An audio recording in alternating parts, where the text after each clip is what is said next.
Today you're going to see how a lovely 10x16 is nailed up. Decided to edit this one a little bit differently. Let me know in the comments if you enjoy it. Back to the shed though. First we got to frame it all up, give it some good nails, and fill in the floor joists. And you know what comes next. Nailing the rim joist, and a little bit of squaring.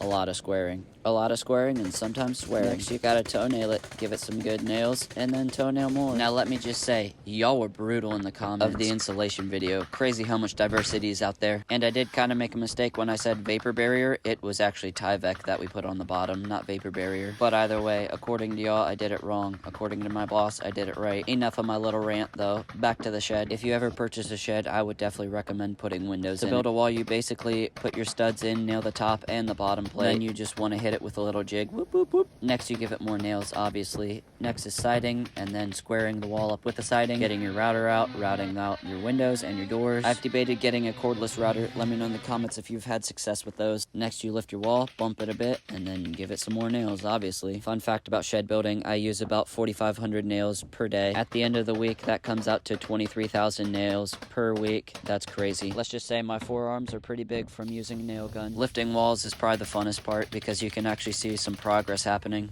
Once you get done with the side walls, you want to start on the end walls, or gable walls as some people call them. These walls are a little more difficult to build because you have to add a truss to it. You just staple your truss, deadwood, and then put your gable siding on. We overlap the gable siding by 3 inches and then attach that to the truss. It makes it super secure and waterproof. Next we add our 4-inch overhang. It's a 2x4 upright with 1x6 trim on top, and then more nails, obviously. This next part's probably my least favorite part. Being the short king that I am not the strongest out there, and that truss and trim on top makes it super heavy. Also, I can't quite reach the top, so I have to give it the old jump to a nail on that thing, but it's honestly not that bad. Once all the walls are up, you just got to put the trusses up. We secure them to that top plate and then come in later with rafter ties and tie them all in. And then you grab your fascia and nail it on, obviously. I think purlins on a roof is more secure than OSB. Convince me otherwise. Also, my phone ran out of storage. So here's the finished project. Thanks for watching. Catch you on the next one.